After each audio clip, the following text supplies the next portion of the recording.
Peace, peace, family. Welcome back. Welcome back. Desiree D. Ray Wise, spiritual healing coach here, helping you to heal your relationship with others, to heal your relationship with self. Thank y'all for being here. Today, we're talking about the dark goddess in love, right? How does that energy show up in our relationships? Last Thursday, we talked about how the dark goddess shows up at the job, okay? How you need to manage your energy when you're working and things like that. How you need to um, have bold boundaries, because if not, the right person or the wrong person, shall I say, will take advantage of your greatness. So we talked about that. And we're going to continue the conversation, right? About how the dark goddess energy shows up in love and relationships. Okay. It is super important that we understand what the dark goddess is. And again, it is just an essence of self care, self love, and self acceptance, right? That's the essence of the dark goddess, right? You are gaining all of your value, all of your power, all of your worthiness and deservingness based off of who you are inside of you. You're not looking at what you can do for other people in order for you to feel loved, to feel valued, to feel like you are enough. Okay. So the dark goddess, she takes care of herself, right? She does what she needs to do in order to sustain herself holistically. Okay. So here's the thing about love and relationships and why this energy is so important, right? Because one, as women, we have been trained since like children, since we were kids, to put our children and to put our man before ourselves, right? That's the training, that's the upbringing, right? You got to take care of those kids. You got to make sure that man is good. Okay, make sure that man is good. That's how we have been raised. And so I don't know about y'all, but like for me, I never grew up seeing my mother do things for herself. Like it was not a thing. Recently, over the past years, she started getting her nails done, getting her hair done. She started doing all of those things. But when I was growing up, those things didn't exist. Like my mother was not getting her nails and hair done and things like that, her makeup done, things like that. Matter of fact, I remember when my mom turned 40. When my mom turned 40, I want to say in high school. Yeah, I want to say I was probably in high school, maybe early years in high school. And my mom was going out for her 40th birthday. This is the one and only time I ever saw my mama wear a weave. My mom had a weave in her head. Mind you, my mom never needed weave. Her hair was always long, right? Her hair was always flowing down her back, never needed it. For her 40th birthday, she put on a wig. I don't know if it was a wig. Was it a wig or did she get like a sew-in? I don't know what she got. And I remember her saying, Desiree, come on, give me some makeup to go out. And me being a high schooler, I do a little shimmer, do a little lip gloss or whatever. But I just never grew up seeing my mother take care of herself in that way. Some of you may have had that, right? Some of your mothers may have been that girl that was into the makeup and into the hair and into the clothes. But I was raised with a mother that was just into taking care of business, right? Was that y'all's experience? Did y'all grow up with a mother who was like very serious about what she was wearing, very serious about her hair and her clothes? That was not my mother. In fact, I feel like, and when I say not very serious about how she looked, my mother always looked great, right? But she was doing the most with the minimum. Do you understand what I mean? Like, it wasn't, she was going shopping. Like, I never saw my mom go shopping for herself. She was going to find something that she already had in that closet. Do you understand? She was going to do her own hair. She was going to, right? And so the dark goddess energy comes in to say, okay, I understand that if I take care of myself, I can better serve, better support, better show up for everybody else. Okay. And so in love and in relationships, that can be a challenging thing. There has to be a fine balance between selfishness and selflessness in love and in relationships. All right. So that's what we're going to be getting into today: how the dark goddess shows up in relationships, why she's necessary. Okay. And how y'all can start tapping into this energy like right now. Peace to everybody that has come in. Hey, Love. Hey, CC. Hey, Maya. If you are in here and you haven't said hey, go ahead and just say hey in the comments. I would love to, see who was all in the building. All right. So I'm going to tell y'all right now, y'all going to have to forgive me because I got some foolery. I got some foolery that I'm going to have to share with y'all just based on this topic of dark goddess and love and relationships. And ladies, I'm telling you, once you tap into that dark goddess energy, there's a form of protection and covering that comes over you. Okay. There's a form of protection that comes over you because the dark goddess energy, she can come off as bitchy. She can come off as no nonsense. She can come off as she's not the one to be messed with, right? And we need that energy in this life because if you don't have that, best believe there are men and women who will exploit your vulnerability or who will exploit your femininity. Okay. So the dark goddess, she embodies this mystery. She embodies this energy that says, nah, she's not the one that I want to mess with. It's something about her where I need to tread lightly. I don't really want to try her. Okay. I don't really want to, push her buttons. And then if a person does have the boldness and the audacity to do so, they learn real quick that they shouldn't have. Okay. So the dark goddess, when you know yourself, which is a part of that energy, when you understand that in this life there is light and there is dark and you got to balance those out, right?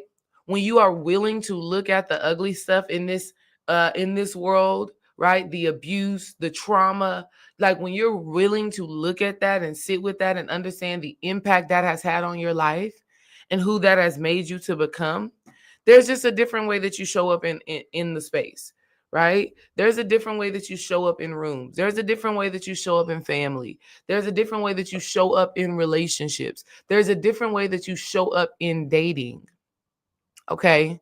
So one very big thing that Spirit is really asking me to share right now, one really big thing that creates this cycle of unhealthy relationships is the rejection of your trauma.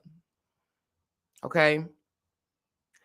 When we as women are rejecting the experiences that have made us think the way we think, feel the way we feel, when we refuse to acknowledge it and do the work, which is dark goddess energy, we attract partners that will reflect to us that unresolved trauma. Okay.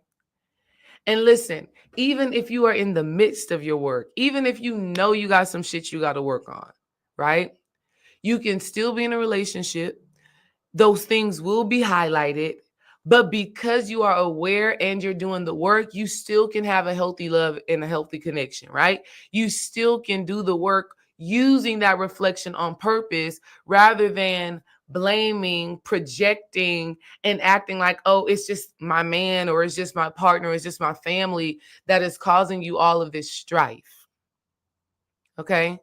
So the dark goddess energy in love and in relationships, she's like, I know I got my shit. I know I have things that I really got to look at. I know I have trauma that I've worked through and that I've worked on, right? That I still get triggered sometimes, right? I know I have things that are still very sensitive, right? I know that I have beliefs and emotions and certain actions that I embody based off of my experience.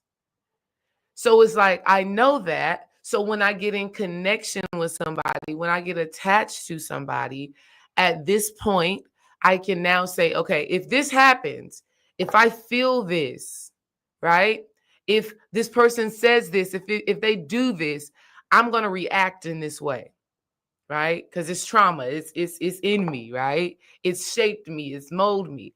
I know I'm going to react in this way. When that reaction happens, at that moment, I need to give myself some grace and I need to give this person I'm dealing with some grace. Okay. And I'll tell y'all the same thing that I said about the bosses. Your partners or the people that you are dating, this is just my real observation. Okay. I don't know why my internet is acting funny. Hopefully it doesn't be tripping this whole stream. This is something that I really realize. Your partners, you, or anybody in any type of relationship does not have a goal to just piss you off. You know what I mean? I don't know why I keep freezing. I don't like it. Okay? Like, your man or the person that you are dating, they don't have a goal to say, you know what, I'm about to piss Cece off today. Right? I don't look at Dream and say, I'm about to piss him off today. I'm about to do something to make him mad. That's not what's happening. So with that understanding itself, we have to give ourselves grace. Let me look at my phone and see how this thing is showing up.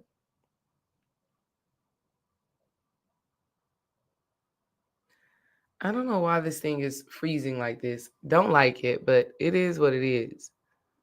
Jeez Louise. Can y'all still see me and hear me? Y'all put a 1 in the chat if y'all can see me and hear me.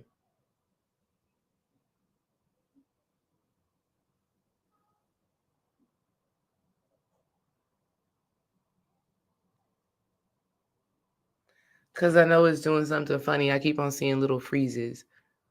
Okay. Okay. All right. I'm glad that y'all can hear me and see me. Okay. Thank y'all for being here. I appreciate y'all. Okay. So, one of the very first things we have to do in the embodiment of our goddess energy in relationships, number 1, it says candid conversations. Candid conversations. Okay. Meaning we got to be real. We got to be real. We got to be authentic. We got to be willing to have the uncomfortable conversations. Love you, Iman. Everybody in the chat, I want y'all to send just some love and some wholeness to my family that has been impacted by the LA fires. Yes, take a moment and do that. Right? We got to be mindful. We got to be mindful of that and make sure that we're constantly, sending love to the people who are impacted by that experience. Okay. So I thank you. And I thank you for being on, Iman. Okay. So number 1 thing, ladies, number 1 thing, candid conversations. Ooh, sis, listen, sis, if you can't say the hard shit, sis, ooh, the relationship is going to be hard. It's going to be hard, right? The conversations are challenging. Oh, look at all the love. Look at all the love. Thank you. I am infinite being sending love. He says sending love. Thank you for that. Barbara with the hearts coming through.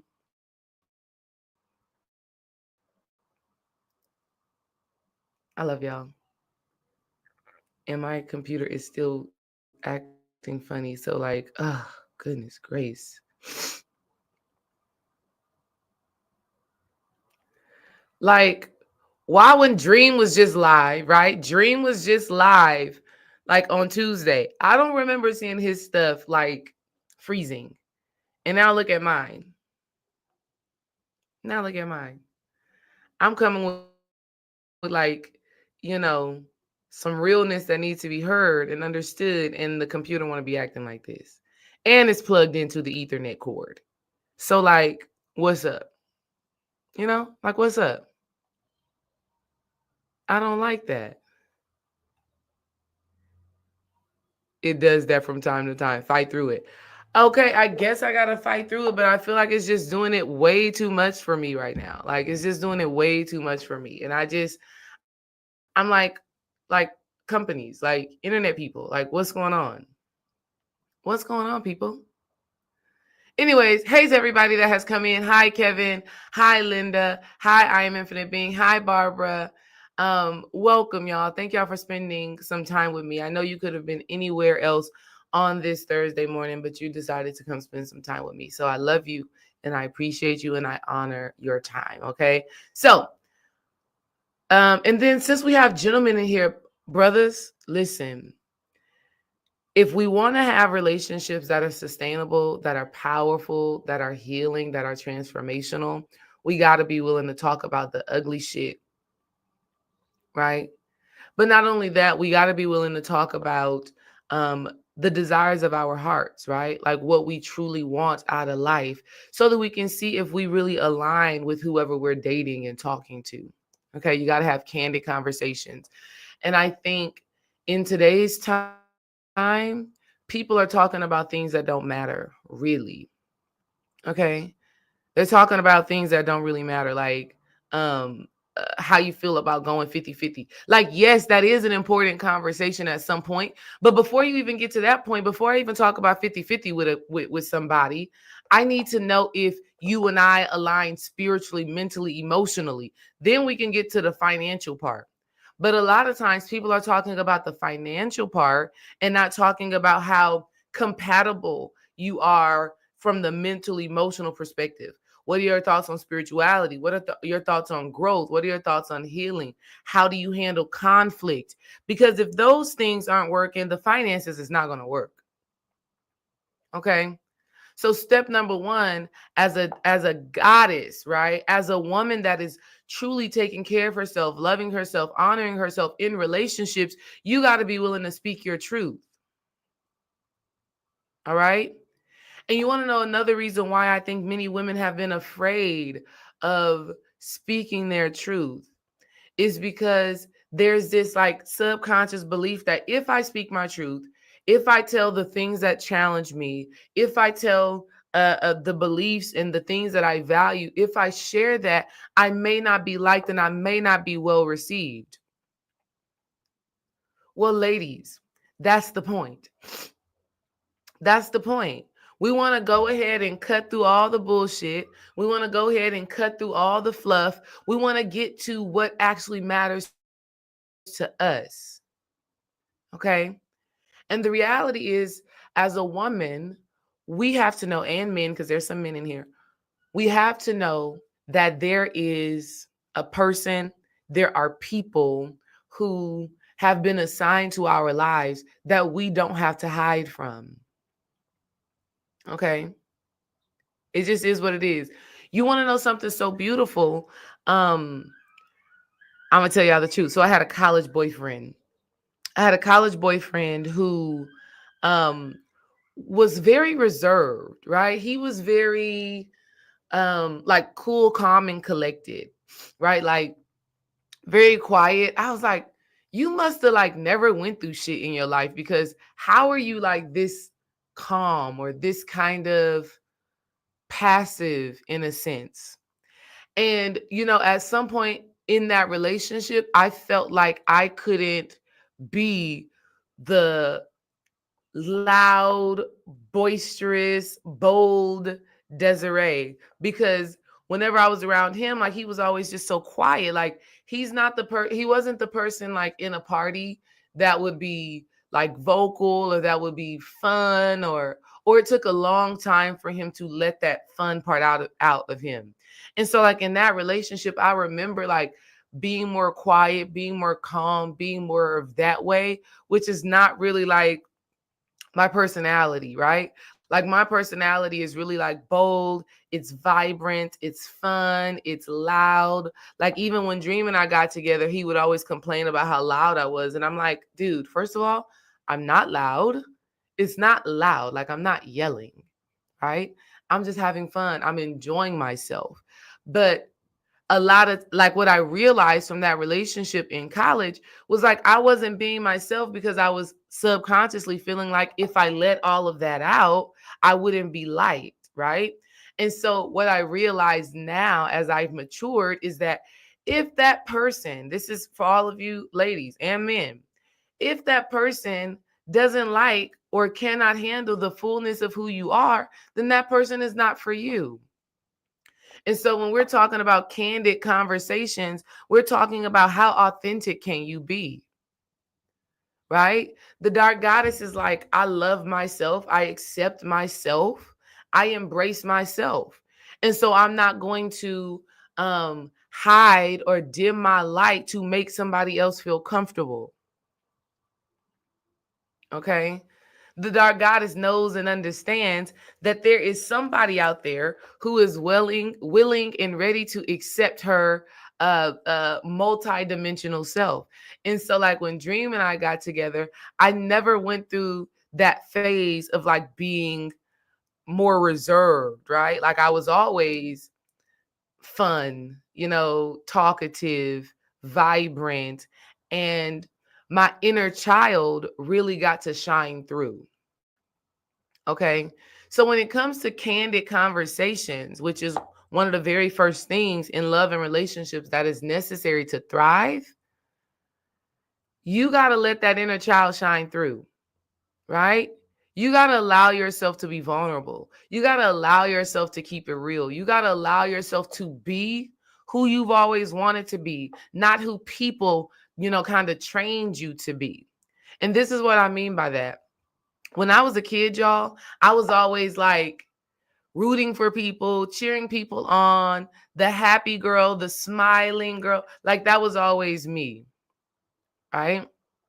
And then as I grew up and experienced some trauma and, people thinking certain things about me or whatever because I was fun. And see, even when a woman says she's fun, we got to put some context around that because there's a projection that if you're fun, that means you're loose. Okay. There's a projection that fun women equals a loose woman, right? And it's not the same.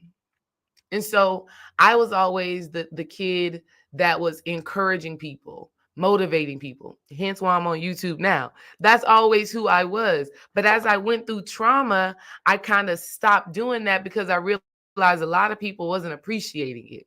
They was thinking it was like fate, right? Or I was just trying to appease their egos. Like they just could not believe that there is somebody who wants to see them win. Okay. Fortunately, though, when I got with Dream, the very first thing he said to me is, "Why are you smiling so much?" And then when our relationship started to progress and I started to ask him, like, what happened? Like, where was the switch from friendship to I kind of like this girl, right? He was like, "Man, you was smiling when I first met you and you still smiling now." Right? That sounds like he was running major game, right? That sounds like game, babe. Like that was a bar, okay? That makes me think about on Friday. And Craig said, "Man, I got all the game." And the mama said, "Now your father, he got game." Baby, that was game, okay? And even though I know you was telling the truth, I mean, that was just super smooth, okay? Kudos to you. Kudos to you, babe. Okay? I want to show y'all this crazy ass video. Okay? And like I was saying earlier, y'all are going to have to forgive me because this video is like, don't get triggered. Ladies, don't get triggered. But men, I want to hear your perspective on it. Ladies, don't get triggered by what you hear. Men, I want to hear your perspective on it. Okay. Because we got to talk about this because this is what I'm talking about. This is what Candid Conversations is about. Okay. Let's take a listen. As I play it, y'all put a check in the chat if you can hear it or a speaker or something. Let me know that y'all can hear this video.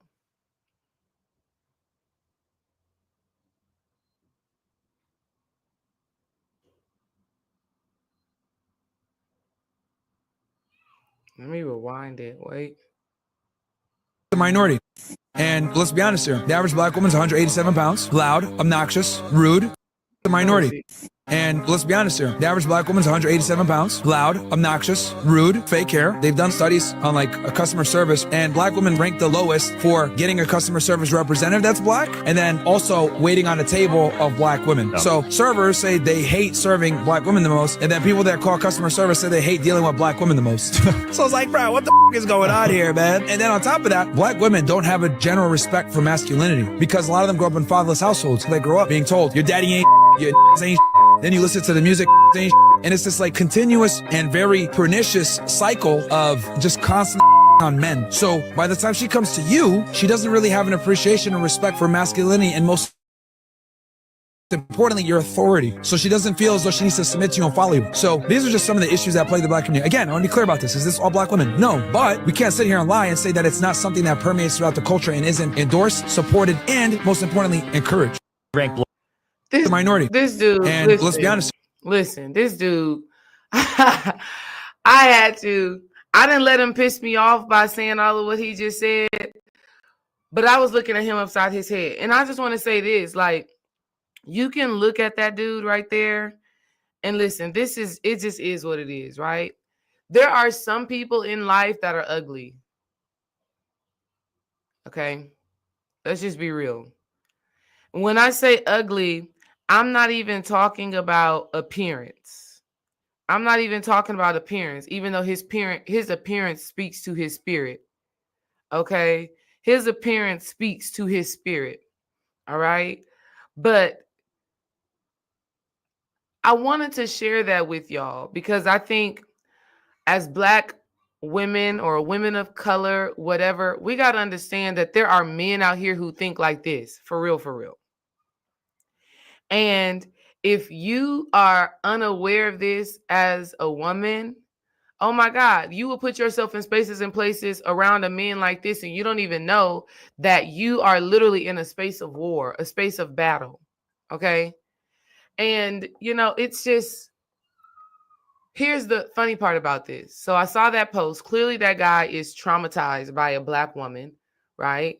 I don't even think the guy is fully black, but I just feel like he probably got turned down so much that he's just angry, right? He's bitter. Like, so y'all didn't catch the beginning of the clip because I didn't record it properly, right? But the question that was proposed to him was, how attractive are black women?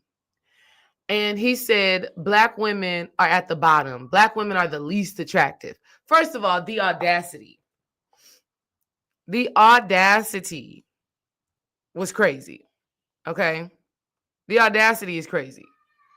And the lie is crazy. Okay? So I put on the comment, here's what happened, y'all. I didn't even know that this was going to happen. Right? I didn't even realize that this was going to happen. I had put in the comment, black women set the standard for what is attractive. Black women, women of color, melanated women, whether that is an indigenous woman in Asia, whether that is an Afro-Latina in Brazil, whether it is black American women right here, whether it is a black UK woman, whatever, black women set the standard for what beauty is, period. So the audacity of this man to get on there and say all of that shit, I couldn't believe it. I was like, he's so for real. He's so for real. I saw a comment that was so good that I totally 100% like vouch for.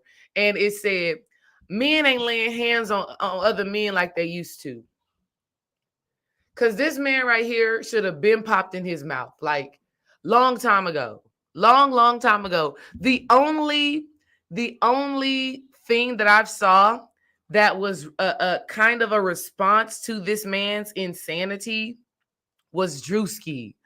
Drewski was the only person that I saw that made a good kind of response to this guy. I'm about to find it. I'm going to show that to y'all. Drewski was the only person that basically, in his own unique way, called this dude out.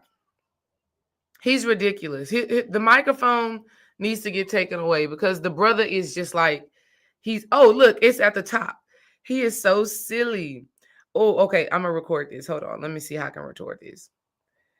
How can I show this the easiest? Oh my God. And y'all, did y'all see the Drewski? Did y'all see that Drewski thing? I'm going to record it. Let me see.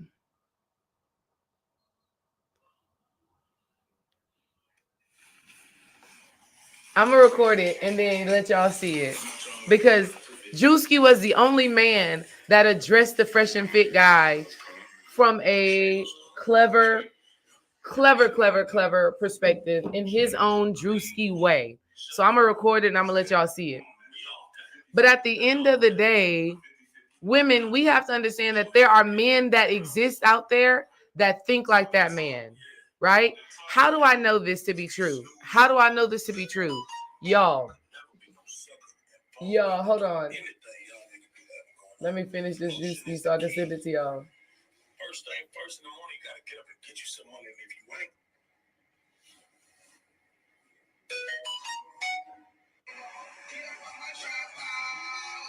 you ain't, look, Iman, you gonna pop up on the thing.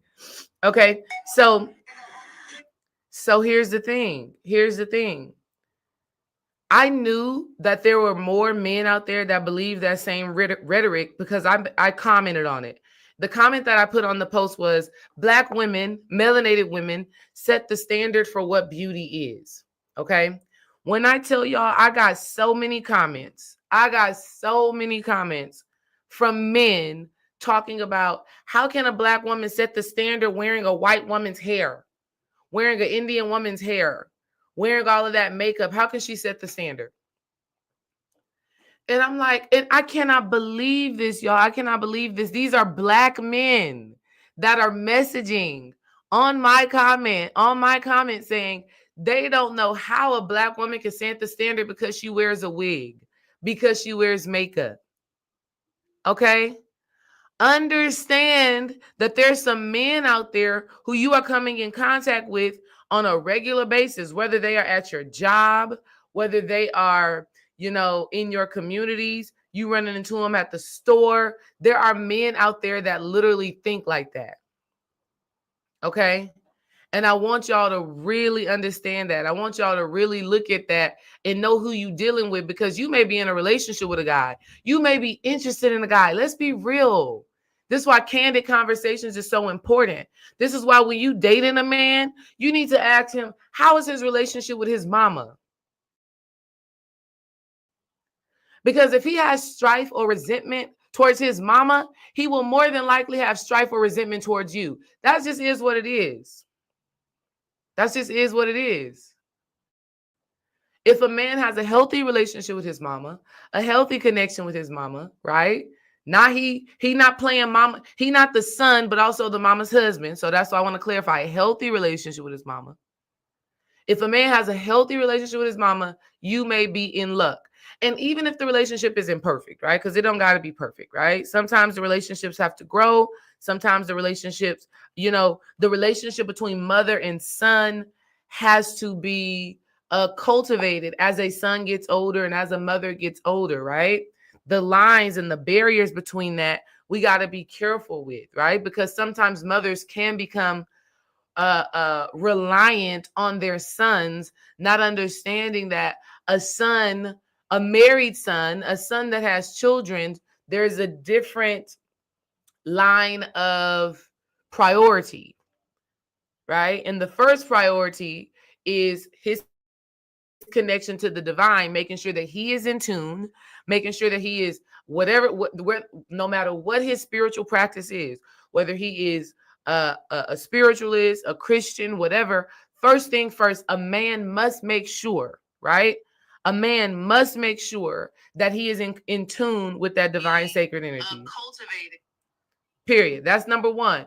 Because if a man is disconnected from God, if a man is disconnected from source, he ain't no good to nobody. Okay? So that's number one. After that, his wife, right? The woman that he's decided to do life with, he has to make sure that he is conscious and he's aware of her best interests. But there are so many men out here, ladies. That's why we got to talk about this. There are so many men out here. Ladies. That's why I cannot believe this thing is frozen. It is frozen. I don't understand. Like, I don't understand. And I can tell it's frozen because my computer, I can't move it. But I know y'all can hear me, so that's interesting. Okay? But there are so many men out here who resent their mother, and because they resent their mother, they resent women. Specifically, and because we're talking about Black women, we're talking about Black men as well. There's so many Black men who resent their mother because their mother called them ugly, because their mama beat their ass, or because their mama told them they couldn't do this, or their mother told them they wasn't shit. And so therefore, their relationship with other women, their relationship with Black women is one of how can they exploit? Okay? How can they exploit? How can they abuse? How can they take advantage of? That's where the relationship stems from. Okay? And so, like what we just saw from the guy, what we just saw from the guy that's on Fresh and Fit, right? This clown, what we just saw from him is a display of that. Because if you know anything about Black women, you know that Black women are the most nurturing, loving, safe space for society. Not just masculinity, not just children, not as just a safe space for other women, but for society.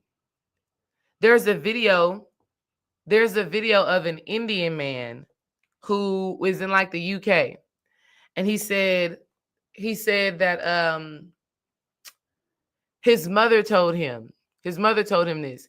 His mother said, if you are ever out in public and you are afraid and you don't know what to do and you are whatever, go find a Black woman. Go find a Black woman. Literally, an Indian guy on TikTok said that. Okay. So what is that speaking to? What is that speaking to? That is speaking to the fact whatever rhetoric this guy is spewing is totally not authentic with the real experience of Black women holistically. Okay. Oh, goodness grace. I appreciate you still being here with me. I don't know what to do right now. My computer has completely just stopped.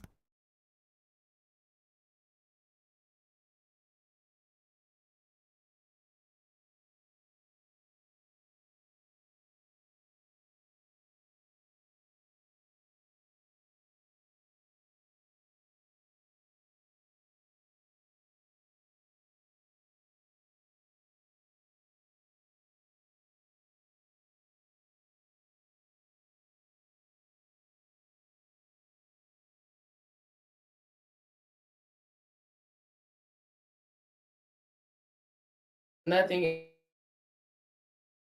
is happening. So I can't even close out